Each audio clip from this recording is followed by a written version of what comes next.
The Liberals are laying out how they'll govern Canada with their new majority. Last night, the party met and exceeded the majority threshold by winning all three by-elections. They easily held on to Toronto stronghold University Rosedale by more than 15,000 votes. The victory was nearly as big in Scarborough Southwest, which was another safe Liberal seat. But the real fight was in Quebec, in the riding of Terrebonne, where the Liberals narrowly beat the Bloc Québécois by less than 1,000 votes. The Carney government will now have a 3-vote advantage in the House of Commons, but that's only possible because they picked up 5 MPs from floor crossings.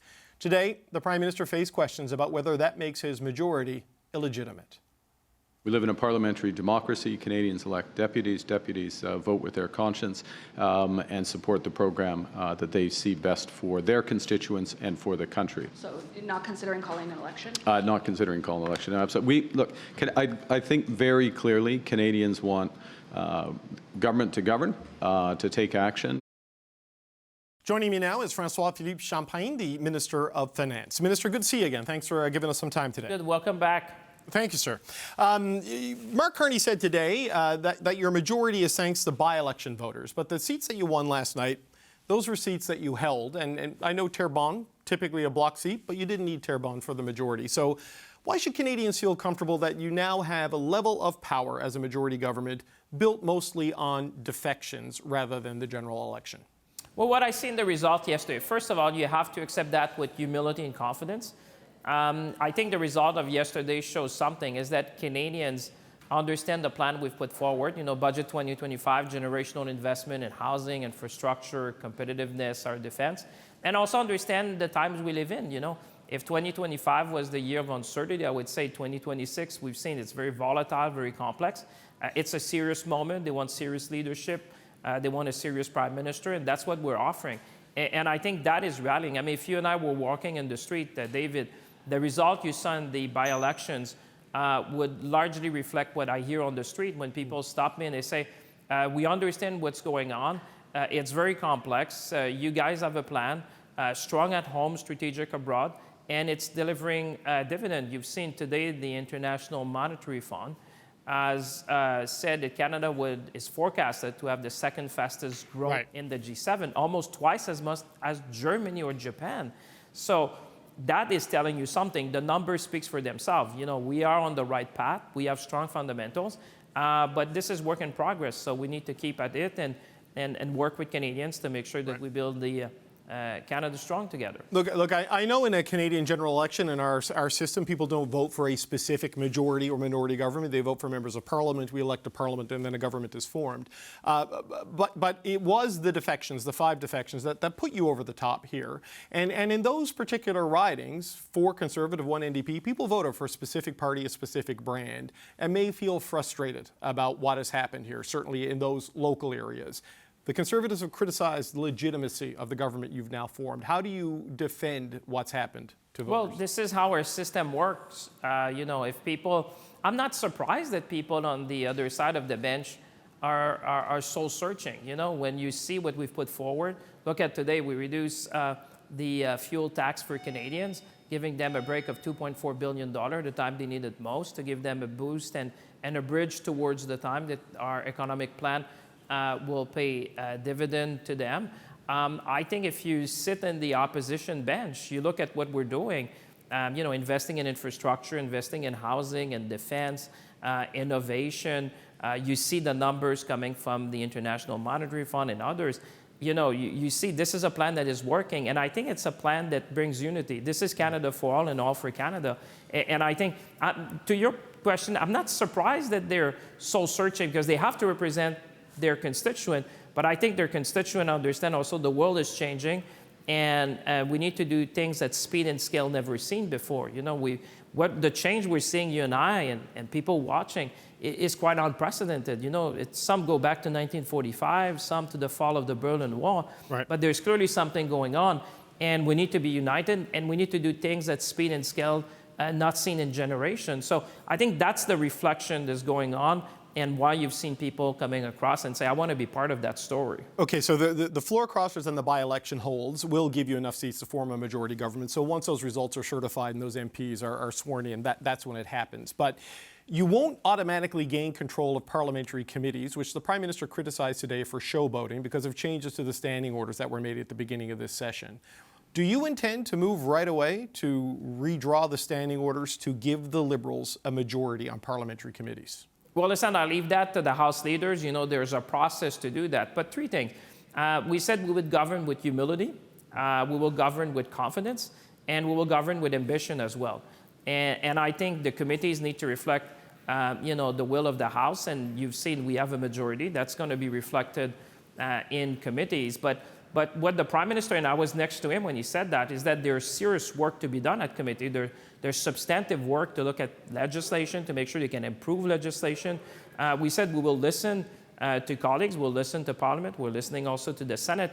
But at the same time, Canadians have elected us to act. People at home, they even understand they see what's going on in the world. I mean, the speed, scope, and scale of change is unprecedented. It's geopolitics, geoeconomics, it's supply chain, it's AI, it's quantum. All that, if it's a lot of wind in the windshield. And they said, we want a government that is, that is serious, that will take serious work. And that applies also to committee and to every member of Parliament. Right. This is a serious moment for our nation. And I think that's what the Prime Minister was calling upon, is that for everyone in this House to do their work very seriously also at committee, and not seeing what we have seen before, where you saw delays and where you saw, obstruction at a time where we need to pass legislation to meet the moment. But, Minister, it seems to me a serious government at a serious time would have had serious conversations about changing committees when there was a serious chance you'd win a majority government. I find it hard to believe a decision has not been made and communicated to you as one of the most senior members of this government. You must know what the intention is here. Well, listen, I'll leave that to the House leader. There's a process to do all that. That's going to happen in due course. But we need to focus on what we have to do today. The first thing, you should take how we're going to govern by the announcement we did today. The first thing we did today was really to make sure that we would support Canadians with affordability, give them a break at the time they need for the summer. This is going to help at the time people travel across our country. And that's the kind of measures people want to see. Right. They understand our long-term plan to grow the economy, but they expect us also to do what's right for them in the short term. So I think you get a flavor of how we're going to be operating. The first thing we did with the majority was to provide support to Canadians, and that's what we did this morning. I do want to talk about gas tax in just one second, but just a final point on the committees. The Conservatives are suggesting that if you use your new majority to restructure the committees, to give yourself control of it, you can avoid accountability and scrutiny. For example, the Ethics Committee, they want to investigate you over your partner's role at Alto and what they consider to be a conflict of interest. So how do you respond to that specific allegation from the opposition that there's something fishy about your family connection to the high-speed rail and that the committees will be stopped from doing proper work? Listen, we have accountability every day. This is old conservative tactics, personal attack, attacking people who serve in public entities, who are part of the public service in the public sector. If that's the kind of, I don't think that's the kind of politics that Canadians want to see. Attacking people who serve in the public sector? I don't think so. In an entity that reports to Parliament, of all, I think that's why I've said that I've complied with all the rules and I went beyond that. And therefore, Canadians expect better from members of Parliament to make sure we do the work, but serious work that support and defend the interest of Canadians. And I've been very clear on that. And you don't need to take it from me. Take it from the Ethics Commissioner. They say, not only there's no conflict, but there's no risk of conflict. That's his word, not mine. And therefore, he said, Minister, you went beyond that. That's the Ethics Commissioner. So, there's a lot. There's a lot for committees to do. But if it's to pursue personal attacks, I don't think that's where Canadians are at all. Okay, so today you did announce you're suspending the federal fuel excise tax starting next week and running until Labor Day. And at the pumps, you say that'll amount to a savings of up to 10 cents a litre on gasoline and 4 cents per litre on diesel. When you cut a tax or pause a tax, it is awfully hard to bring it back, Minister. Is there a chance you simply leave it where it is come September 7th, especially if things haven't settled down in the Middle East and the price of oil is high? We've been very clear with Canadians that this was for a time-limited period, a period that mattered most to Canadians. During the summer, that's where people travel. And so it's very targeted, it's time-limited. That's what also has been called by international institutions, that those who give a break that do that in a frame that would serve the purpose. You know, we know it's very volatile. It's a very volatile time. It's very complex. But I think Canadians understand this is to give them a break at the time they need it most. And you know, when you gain with Canadians is to be upfront and authentic and telling them exactly as it is. We're giving them a break for a limited period of time. We said it very clearly. This is going to make a huge difference for families. You're talking about the more than $2.4 billion that's going to stay in their pocket.